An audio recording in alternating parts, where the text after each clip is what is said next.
Hello and welcome back to the channel.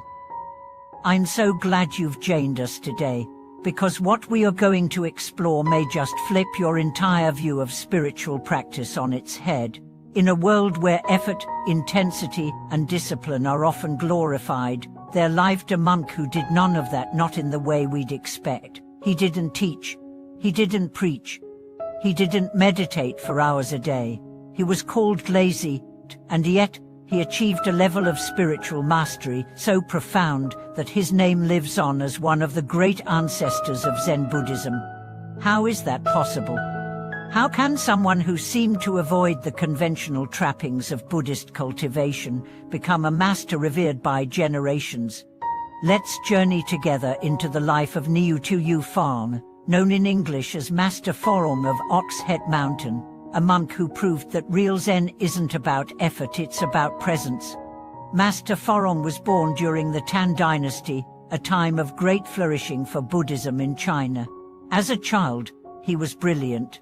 He mastered the Confucian classics and was expected to become a great scholar or government official, but the emptiness he felt in academic knowledge pushed him toward a deeper path. He turned away from worldly ambition and chose the life of a wandering monk. From the beginning, Farong was different. He was not interested in rituals, not obsessed with scriptures. Instead, he had one singular focus: understanding the true nature of the mind. He retreated to a remote mountain, Ox Head Mountain, where he lived in a small stone hut.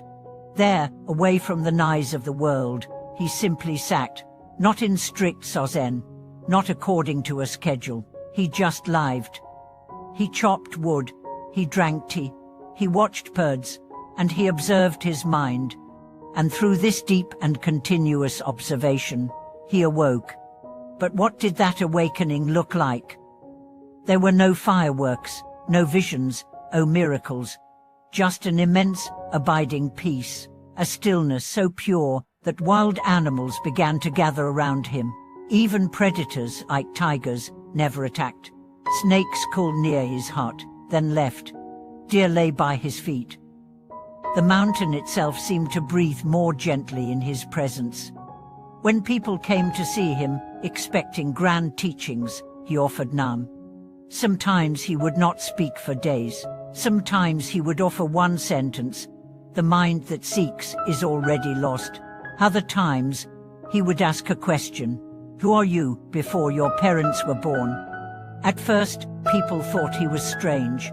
Some thought him lazy, others thought he was hiding some secret. But slowly, word spread.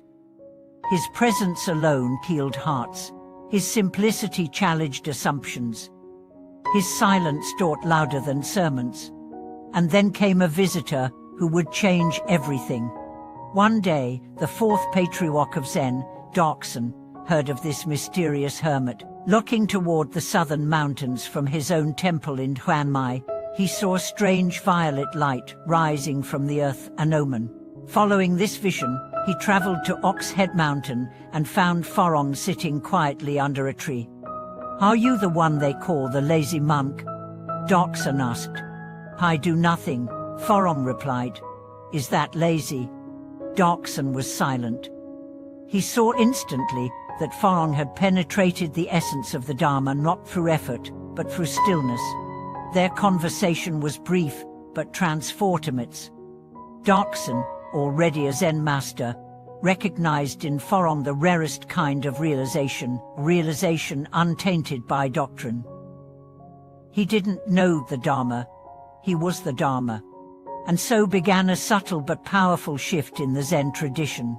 From that mountain, a new lineage grew, not one of flamboyant koanas or theatrical enlightenment, but of quiet awakening, of integrating Zen into daily life, of drinking tea and sweeping floors as acts of liberation. But why call him lazy? Because Farong rejected the need for outward achievement. He didn't chase spiritual powers. He didn't seek titles. He didn't build temples or collect disciples. He believed the greatest teaching was simply this: to live without grasping, to be as you are, without embellishment, without ambition, and without resistance. Farong was lazy in the best possible way. He was lazy in ego, lazy in attachment, lazy in the need to prove anything. And this is what makes him so relevant today. We live in an era of endless striving to succeed, striving to improve, striving even to be more spiritual. But what if the highest form of practice is to stop striving altogether? To simply be present. Master Farong teaches us that the most important thing you can do is nothing contrived, nothing artificial. Just sit, breathe. Watch your mind. When it wanders, let it. When it settles, observe. Do not chase thoughts. Do not reject them. Simply let them come and go like clouds in the sky. And slowly, without effort, you will come home to yourself.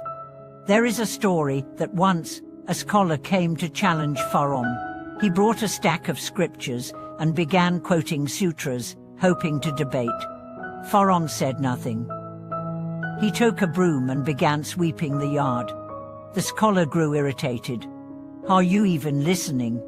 Farong said, "Before you were born, who swept this yard?" The scholar dropped his books and began to weep. That is the power of Zen, what to answer, but to awaken. Not to debate, but to dissolve the questioner. Master Farong never sought fame. But after his death, a temple was built in his honor. His teachings, recorded by his students in whispers and fragments, became the foundation of the Ox-Head School of Chan. Though this lineage eventually merged into the broader Zen movement, its influence lives on in every practitioner who chooses presence over performance. So what can we learn from this lazy monk? That simplicity is strength. That silence is a teaching. That doing nothing can be the most radical act in a world addicted to doing everything.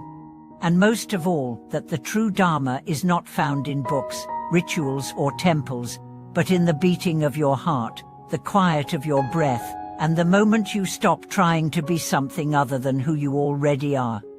Thank you for watching this video. If Master Farong's story stirred something in you, if it reminded you to slow down, to trust your being, to just be, then please share your experience in the comments, subscribe to the channel, like this video, and let's keep this lineage of presence alive together. See you in the next one.